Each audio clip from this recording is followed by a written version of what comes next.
Welcome back once again in part 3, and in this particular session we will learn about and we will try to understand cell signaling and communication. This topic मेरा favourite topic था। जब भी मैं exam देने जाता था तो ये मुझे बहुत इंपॉर्टेंट लगता था। खास करके इसमें कुछ इंपॉर्टेंट चीज़ है जैसे होस्ट पैरासिट इंटरेक्शन। ये बहुत इंपॉर्टेंट मुझे लगता था और मैं पढ़ता भी हूँ, मुझे बहुत अच्छा लगता है। और आजकल जैसे मैं प्लांट का स्टूडेंट हूँ, मगर ऐसा नहीं कि बस प्लांट में ही मुझे इंटरेस्ट है। आजकल मैं एनिमल का भी उतना ही इंपॉर्टेंस देता हूँ जितना प्लांट को मैं देता हूँ। ठीक है। Recognition and entry process of different pathogen like bacteria, virus and animal into the plant host cell, alternation of the host cell behavior, pathogen, virus induced cell transformation, pathogen induced disease in animal and plants, cell fusion in cell fusion in both normal and abnormal cells. So dear friend, यहाँ पे क्या कहना चाह रहा है topics उसे आप अच्छे से समझो। सबसे पहले ये एक बात मैं बताऊँ, प्लांट पैथोजन और प्लांट इम्यूनिटी पे हमारे यूट्यूब पर ऑलरेडी लेक्चर अवेलेबल है। तो इस पार्टिकुलर लेक्चर को देखने के लिए आप वहाँ पे जाओ, पोस्ट प्लांट इम्यूनिटी बेस्ड जो मैंने बनाया है वीडियो उसे आप देखो, तो कई चीज़ें आपको ऑलरेडी यहाँ से क्लियर हो जाएंगी। वायरस कैसे अटैक करता है प्लांट को, एनिमल कैसे जैसे एंडीमोटोड कैसे एक्ट करता है प्लांट में, बैक्टीरिया कैसे बिहेव करते हैं, फंगस कैसे बिहेव करते हैं। तो ये सारी चीज़ें हमारे यूट्यूब पे अवेलेबल हैं। और ख़ास करके एनिमल डिजीजेज जो भी पैथोजेंस के कारण होते हैं उन पे कंट्रोल कीजिए। खास करके वो डिजीजेज के बारे में पढ़िए, ट्यूबरकुलोसिस हो गया, बहुत सारे ऐसे डिजीज हैं लाइक करके कॉलरा हो गया, टाइफाइड हो गया, इन सब के बारे में पढ़िए, इनसे कॉजेटिव एजेंट्स पढ़िए, क्योंकि ये सब चीज़ों से CSIR क्वेश्चन पूछता है। तो आपको एनिमल डिजीज अच्छे से पता होना चाहिए। अब सेल सिग्नलिंग की बात करें तो cell signalling is one of the most important topic for my and all of us. Okay, so hormone and their receptors, cell surface receptor signalling through GPCR, G protein couple receptor. पता है, अगर कोई सबसे पुराना कोई couple receptor है, कोई सबसे पुराना रिसेप्टर हमारे किसी भी ऑर्गेनिज्म में है तो वो जी प्रोटीन है। जी प्रोटीन सबसे पुराना है, उसके बाद सारे रिसेप्टर डेवलप हुए in due course of evolution. सबसे पुराना अगर कोई पूछता हो तो जी प्रोटीन का कपल रिसेप्टर है। इस पर बहुत ज़्यादा विग्रस रिसर्च होता है, क्यों ऐसे ये डेवलप हुआ और क्यों इतने प्रिमिटिव हैं, इनका अभी भी हमारे पास कोई सही और सटीक आंसर नहीं है। ठीक है। सिग्नल ट्रांसडक्शन पाथवेज, ठीक है, बहुत सारे पाथवे जैसे आपका आरटीके पाथवे है, मैप काइनेज पाथवे है, बहुत सारे एपोप्टोसिस में ही पाथवे हैं, वो हम आगे देखेंगे। तो एपोप्टोसिस में है इंट्रिंसिक पाथवे, एक्सट्रिंसिक पाथवे, है ना। सेकेंडरी मैसेंजर, सेकेंडरी मैसेंजर से तो भैया मत पूछो, क्वेश्चंस आना ही है। 20 सेक्शन में क्वेश्चन यहाँ से डायरेक्ट पूछ देता है कि कौन सा सेकेंडरी मैसेंजर है कौन नहीं है, तो आपको पता होना चाहिए। ठीक है, साइक्लिक एम्पी हो गया, कैल्शियम आयन हो गया, ठीक है, और भी बहुत तरह के सेकेंडरी मैसेंजर्स हैं, तो आपको पता होना चाहिए। ठीक है। Regulation of signalling pathway, bacteria and plant, two component system. Two component system bacteria में होते हैं, कोरम सेंसिंग होती है, तो इस सबको आप अच्छे से पढ़ेगा। और इसको आप पाथफाइंडर से ही पढ़ लेते हो ना तो बहुत अच्छे से कवरअप हो जाएगा। पाथफाइंडर में ये सारी चीज़ें बहुत अच्छे से कवरअप की हुई हैं, कीमोटैक्सिस कैसे होती है, कोरम सेंसिंग कैसे होती है। तो पाथफाइंडर आपको लोग पूछते हैं पाथफाइंडर क्यों पढ़ें, तो पाथफाइंडर इसलिए नहीं पढ़ें कि आपको पूरा आइडिया क्रिएट होगा। पाथफाइंडर आप इसलिए पढ़ो ताकि आपके ये पता चले मैं सिलेबस कवर कर रहा हूँ, और पाथफाइंडर एक बृहद वे में आपका सिर्फ सिलेबस कवर करता है, कोई बहुत बड़ी चीज़ नहीं है। Pathfinder is just a syllabus covering book. उसको कोई बच्चा अच्छे से पढ़े तो सिलेबस कवर कर लेगा लास्ट टाइम में। तो वही लास्ट टाइम में मैं कहता हूँ हाँ, Pathfinder is the best book to recap all those things before going into the examination. और पाथफाइंडर कोई स्टैंडर्ड बुक नहीं है। वो लोग कहता है, हम जो ऑफलाइन मुझे बच्चे मिलते हैं, कभी कुछ पूछते हैं, बात करते हैं हमसे, तो कहते हैं भैया मैं पाथफाइंडर पढ़ लूँ, पाथफाइंडर से हो जाएगा। अरे भाई, मैं कैसे कह सकता हूँ पाथफाइंडर पढ़ो हो जाएगा, पागल हो।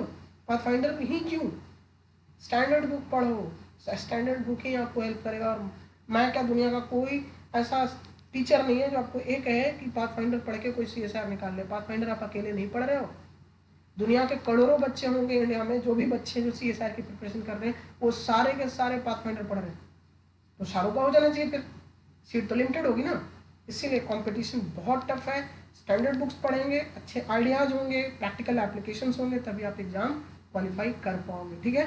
अब है cellular communication, replication, sorry regulation of haematopoiesis, general principle of cell communication, cell adhesions and role of different adhesive molecules, gap junction, extracellular matrix, integrins, neurotransmitters and regulation। अब पूछेगा कोई न्यूरोट्रांसमीटर पे मैंने इतना अच्छा वीडियो बना के रखा है यूट्यूब पे कि अगर उसको आप देख लो तो आपको कोई दूसरी और वीडियो देखने की जरूरत ही नहीं पड़ेगी। ठीक है, cell communication, cell adhesion molecule. अब बताओ कौन ऐसा बच्चा नहीं है जो हर साल जाता होगा एक ना एक क्वेश्चन सेल एडिशन मॉलिक्यूल से आना ही आना है, फिक्स है। सी सेक्शन में भी आएगा और बी सेक्शन में भी आएगा, लिख के रख लो, दिमाग में बिठा लो कि यहाँ से क्वेश्चन पूछना ही पूछना है, क्योंकि ये एरिया ही है हॉट। अब है कैंसर बायोलॉजी।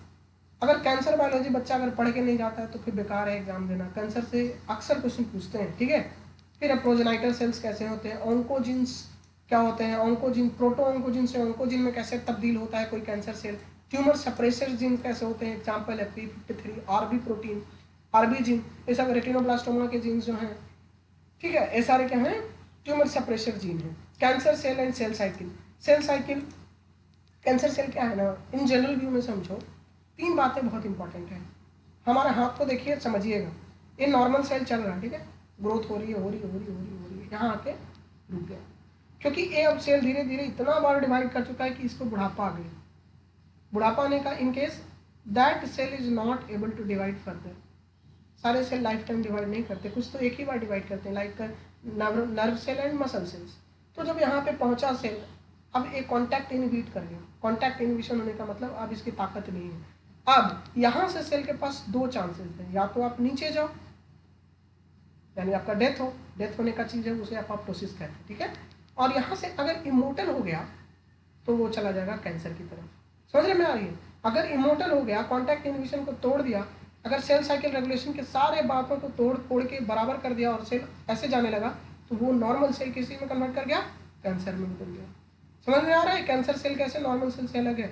मैं जब टॉपिक लेकर के आऊँगा तो बहुत मजा आएगा कैंसर बायोलॉजी जब पढ़ाऊंगा, तो कि जब नॉर्मल सेल, घर में भी ऐसे बच्चे पैदा हो जाते हैं जो कभी नहीं समझते माँ बाप की बात, उनकी तकलीफ कभी नहीं समझते, तोड़ फान के भाग जाते हैं, तो वैसे ही बच्चे क्या बनते हैं, क्रिमिनल्स बनते हैं।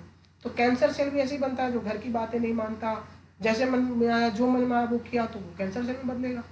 ठीक है, जब आप सेल साइकिल के रेगुलेशंस को नहीं मानेंगे, घर के बड़े बड़े बुजुर्ग की बातें नहीं मानोगे, समझोगे नहीं क्या सही है क्या गलत है, उसमें फ़र्क नहीं करना आएगा, तो you are a cancer of your family. तो इस चीज़ को आप दिमागों में उठा लो, चीज़ों को सोचो, तो आपको मज़ा आएगा कि हाँ सही कह रहे हैं हम। ऐसे ही कैंसर सेल में बदलता होगा कोई नॉर्मल सेल। तो नॉर्मल सेल और कैंसर सेल में यही अंतर है, जो आप में और आपके जाहिलपने में अंतर है। ठीक है, जाहिलपना जब आना शुरू हो जाए समझो कि हम कैंसर हैं। ठीक है, वायरस इंड्यूस कैंसर, वायरस भी बहुत तरह के, जैसे हार्ट सिंपल वायरस है, ऐसे क्वेश्चन पूछता है, और खास करके ग्रुप सी में पूछेगा मैच करने के लिए, ये वायरस कौन सा कैंसर देता है, ये वायरस कौन सा कैंसर देता है। बहुत बार मैंने देखा है कि मैचिंग में आकर के क्वेश्चंस मिलते हैं और वहाँ पे बच्चे छोड़ के आते हैं या तो गलत करके आते हैं। मेटास्टैटिस है, ठीक है, interaction of cancer cell with normal cell, apoptosis, therapeutic intervention of uncontrolled cell and growth. तो ये हो गया भैया कैंसर, और कैसे उसका इलाज करेंगे, कैसे थेरापेटिक कंट्रोल करेंगे। ठीक है, अब आ जाओ इम्यूनोलॉजी पे। ठीक है, इम्यूनोलॉजी में बहुत ज़्यादा अगर आप पढ़ के नहीं जाते हो तो भी काम चलेगा। क्यों? क्योंकि इम्यूनोलॉजी अगर आप नहीं भी पढ़ते हो तो आपके पास जो प्लांट के बच्चे हैं खास करके, उनका इम्यूनोलॉजी उतनी अच्छी नहीं होती है, बट मेरा है। ठीक है, मेरा है इम्यूनोलॉजी ठीक ठाक। तो मैं ऐसा नहीं कह रहा कि मैं एक्सेप्शन केस हूँ, मैंने बहुत पढ़ी है, तब मैं कहता हूँ कि हाँ मैं आपसे प्रॉमिस कर सकता हूँ 13 यूनिट मैं आपको अच्छे से पढ़ा सकता हूँ।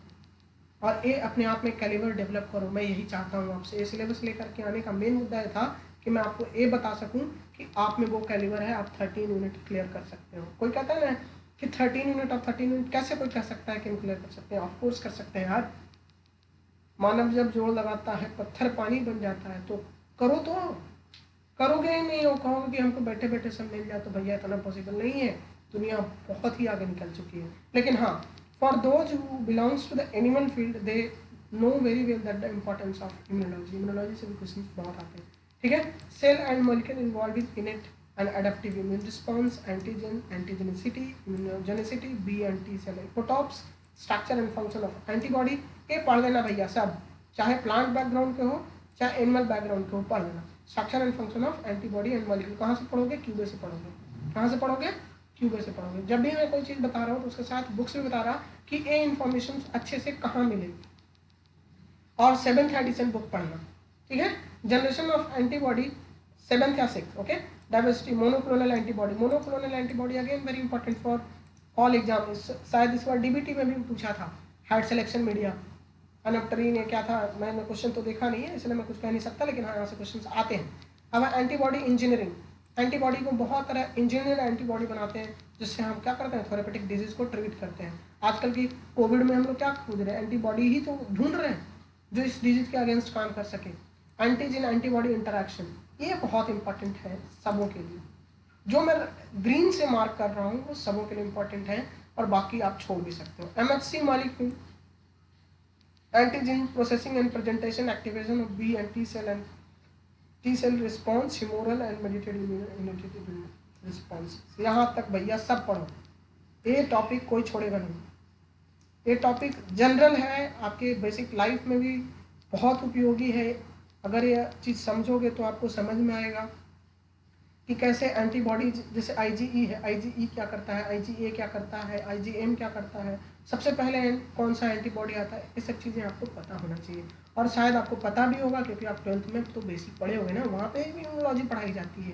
तो ये मत कहना कि मुझे नहीं आती, कोशिश करो, ठीक है। हमें toll like receptor, cell mediated effector function, inflammation ये नॉर्मल है, इसको छोड़ भी सकते हो। Hypersensitivity and autoimmunity and autoimmune diseases, ये तो भैया छोड़ोगे नहीं कोई, ठीक है। ये तो पढ़ना ही पढ़ना है। कोई बच्चा अगर इसको छोड़ के आया, नहीं पढ़ा और इससे क्वेश्चन आया और मुझसे कोई कहा कि नहीं मेरे से सोल्व नहीं हुआ, तो भैया उस दिन मारे जाओगे, मेरे हाथ से पक्का मारे जाओगे। Immune response during bacteria, tuberculosis and parasitic malaria, viral आपको HIV पढ़ना है, ठीक है। इम्यूनोडिफिशियंसीज एंड वैक्सीन, ये सब तो पढ़ ही लो। डिजीज़ तो मैं हर किसी बंदे को कहूँगा कि बिना डिजीज़ पढ़े कोई फ़ायदा नहीं है, आप डिजीज़ पढ़ो, डिजीज़ बहुत इंपॉर्टेंस है, ठीक है। तो डेवलपमेंटल बायोलॉजी को हम नेक्स्ट पार्ट में कवर करेंगे। तो thank you so much for paying attention in this part. See you soon in to the next part. Bye, take care.